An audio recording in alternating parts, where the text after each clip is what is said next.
Hello bankers, very good evening. स्वागत है आप सभी का हमारे official YouTube channel JIB CIB वाला पर। आज इस वक्त इस सेशन के साथ आपके साथ रूबरू होने के पीछे मकसद ये है कि हम चाहते हैं कि आप अभी से ही अपने JIB paper 4 retail banking and wealth management की इस स्ट्रैटेजी को समझ लीजिए। कैसे आपको इस पेपर में मैक्सिमम स्कोर करना है और कैसे इस पेपर की बदौलत आप सभी पेपर को एक साथ क्लियर कर सकते हैं। जब भी हम बात करते हैं GIB paper 4 retail banking and wealth management की, तो एक ऐसा पेपर जहां पर आप मैक्सिमम स्कोर कर सकते हैं। ठीक है। और आपकी जानकारी के लिए बता दें, आप जैसे ही बैंकर्स हैं जिन्होंने इस पर्टिकुलर पेपर में 85 तक स्कोर किया है हमारे साथ जुड़कर, लेकिन लगातार आईआईबीएफ जो है वो पेपर के लेवल को टफ बना रहा है। और इस चीज को दिमाग में रखना कि पेपर हमेशा इजी आएगा, ये सही नहीं। तो क्यों ना हम पहले से अपनी स्ट्रेटेजी को तैयार करें और उस पर इंप्लीमेंटेशन शुरू करें, जैसे पेपर में आप मैक्सिमम स्कोर कर सकें और इसकी बदौलत आप बाकी पेपर को भी क्लियर कर सकें। आप सभी साथियों को पता है कि आप अगर जीआईबी अपने एग्जाम एक बार में अटेम्प्ट कर रहे हैं, सारे के सारे पेपर एक बार में दे रहे हैं, चारों पेपर, और एग्रीगेट आप 200 स्कोर कर लेते हैं, तो आपका जैब एग्जाम, आप जैब सर्टिफाइड हो गए, आपका जैब एग्जाम क्लियर हो गया। इस बात से आप एकदम वाकिफ हैं। तो आज की सेशन का मकसद यही है कि कैसे आप 60+ स्कोर करेंगे आरबीडब्ल्यूएम में और उसकी बदौलत आप कैसे बाकी पेपर क्लियर कर पाएंगे। सबसे पहले तो आपको इस पेपर के सभी मॉड्यूल्स को समझना जरूरी है कि सारे मॉड्यूल्स कितने हैं और साथ ही साथ में कौन से मॉड्यूल्स बहुत ज्यादा रोल प्ले करते हैं। आपके आरबीडब्ल्यूएम के पेपर में, retail banking and wealth management के पेपर में कुल 4 मॉड्यूल्स हैं। इन 4 मॉड्यूल में से जो सबसे इंपॉर्टेंट मॉड्यूल है, मोस्ट इंपॉर्टेंट मॉड्यूल जो है वो है module B. Module B important भी है और सबसे लेंदी मॉड्यूल भी है। इसके अंतर्गत कुल मिलाकर कितने यूनिट्स हैं आपके? 12 यूनिट्स, 12 यूनिट्स हैं आपके मॉड्यूल बी के अंतर्गत। 12 यूनिट्स हैं आपके टोटल मॉड्यूल बी में। ठीक है साथियों, तो ये 12 यूनिट जो है, ऐसा नहीं कि 12 की 12 यूनिट बहुत ज्यादा इंपॉर्टेंट है। आपको ये समझना होगा कि इन 12 यूनिट में से कौन से ऐसे यूनिट्स हैं जिनको पढ़ना समझना ज्यादा जरूरी है, और वो कौन सी यूनिट्स हैं जिनमें जो कुछ खास टॉपिक्स हैं जो एग्जाम में रिपीटेटिव होते हैं, वो जानना जरूरी है। ठीक है।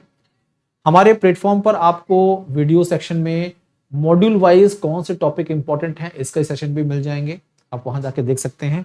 तो सबसे पहले आपको मॉड्यूल बी को अच्छे से कवर करना जरूरी है। यहां से आपके एग्जाम में न्यूमेरिकल्स भी बनते हैं, यहां से आपके कॉन्सेप्ट बेस्ड एमसीक्यूज बनते हैं और केस स्टडीज भी बनती हैं। ठीक है। उसके बाद जो सेकंड मोस्ट इंपॉर्टेंट है वो है module D. Module D general knowledge के पॉइंट ऑफ व्यू से और बहुत सारी स्कीम्स हैं जो करंट से जुड़ी हुई हैं, बजट, टैक्स लैब्स, ये सब चीजें एकदम करंट की हैं, यहां से एग्जाम में क्वेश्चंस बनते हैं। तो सेकंड मोस्ट जो है ना इंपॉर्टेंट, वो है आपका मॉड्यूल डी, वेल्थ मैनेजमेंट। साथ साथ में आपको ये भी जानने की जरूरत है कि कुछ एडिशनल यूनिट्स दी गई हैं जिनमें कैलकुलेशंस काफी ज्यादा हैं। उन एडिशनल यूनिट से भी क्वेश्चंस एग्जाम में बन जाते हैं, उनके बारे में भी आपको बताएंगे। ठीक है। तो ये तो 4 मॉड्यूल हैं।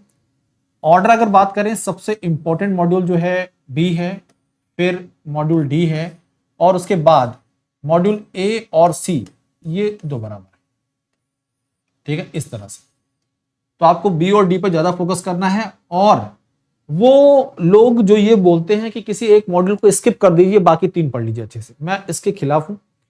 आपको कोई मॉड्यूल स्किप नहीं करना है, आपको हर मॉड्यूल पढ़ना है। लेकिन आप 2 मॉड्यूल पर अच्छी कमांड कर रहे हैं तो बाकी 2 मॉड्यूल पर आप उसके इंपॉर्टेंट टॉपिक्स को पढ़िए, पूरी बुक मत पढ़िए, समय कम है तो। और अगर आप सही समय पर शुरुआत कर रहे हैं प्रिपरेशन की, जैसे आप हमने अभी शुरुआत कर दी, तो आप सारे टॉपिक कवर कर लेंगे, सारी बातें आपको समझ आएंगी। ठीक है।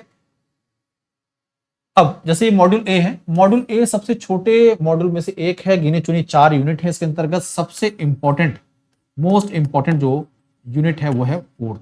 इससे आपको एग्जाम में एमसीक्यूज भी मिलेंगे और साथ साथ में न्यूमेरिकल्स भी मिलते हैं, ठीक है। ओके, ये बात आपको पता होनी चाहिए।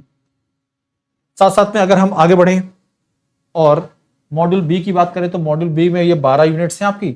इनमें जो सबसे खास है वो है आपका 4th यूनिट, 5th यूनिट और आपका रिकवरी ऑफ रिटेल लोन और सिक्योरिटाइजेशन। ये वो यूनिट्स बता रहा हूं जो कॉन्सेप्चुअल हैं, जहां पर कॉन्सेप्ट्स भी हैं और थोड़ा डिटेलिंग भी। बाकी हर यूनिट में कुछ ना कुछ टॉपिक ऐसे हैं जो बड़े काम के हैं। जैसे कस्टमर रिक्वायरमेंट में सेगमेंटेशन इंपॉर्टेंट है, segmentation, Maslow's need theory important है। तो ये दो टॉपिक आपने कभी पढ़ लिए इस यूनिट से तो काफी आसान हो जाएगा। ऐसे ही प्रोडक्ट डेवलपमेंट में ऐसे यूनिट सारी पढ़नी है, लेकिन खास टॉपिक्स पढ़ने हैं, इंपॉर्टेंट टॉपिक्स पढ़ने हैं। बाकी जिस पर हमने बताया है इसके आप मेन टॉपिक्स पढ़ लीजिए, इसके सारों को अच्छे से डिटेलिंग पढ़नी है। मॉड्यूल सी की बात करें तो यहां पर जो टॉपिक आपके इंपॉर्टेंट है, जहां से एग्जाम में क्वेश्चन ज्यादा बन सकते हैं, वो है आपके डिलीवरी चैनल्स, ठीक है, service standards for retail banking, यहां से आपके एमसीक्यूज बनते हैं, MKIS यहां से केस स्टडीज बन जाती हैं, और कस्टमर रिलेशनशिप भी केस स्टडीज बन जाती हैं। छोटे छोटे यूनिट्स हैं, ज्यादा डिटेल में आपको जानने की जरूरत नहीं है, खास खास बातें पढ़िए, आगे बढ़िए। अब बात करते हैं मॉड्यूल डी की। मॉड्यूल डी इंपॉर्टेंट है और इसके अंतर्गत दिखने में तो आपको चीजें कम लग रही होंगी, लेकिन डिटेलिंग में काफी कुछ है, ठीक है। इन्वेस्टमेंट बैंकिंग इंपॉर्टेंट है, वेल्थ टैक्स प्लानिंग इंपॉर्टेंट है, फाइनेंशियल सर्विसेज से स्कीम्स जैसी चीजें एग्जाम में पूछ ली जाती हैं, ठीक है। ये जो सेक्शन है एडिशनल रीडिंग मटेरियल, ये खास है, यहां पर एग्जाम में क्वेश्चंस बन जाते हैं। Valuation, mortgage advice, housing finance and tax planning, यहां पर कई बातें ऐसी हैं जो आपको पढ़नी है। आप हमारे कोर्सेज के साथ जब जुड़ते हैं तो आपको ये सारी बातें विस्तार पूर्वक पढ़ाई जाती हैं। दूसरी बात, आपको जो यूनिट्स बताई गई हैं ये बहुत खास है, उन पर ज्यादा फोकस करने की जरूरत है, उस ऑर्डर में ज्यादा फोकस करने की जरूरत है। आप इस स्ट्रेटेजी को अगर इंप्लीमेंट करें, अभी से पढ़ना शुरू करें, तो आप RBWM में 60+ स्कोर कर सकते हैं, ठीक है।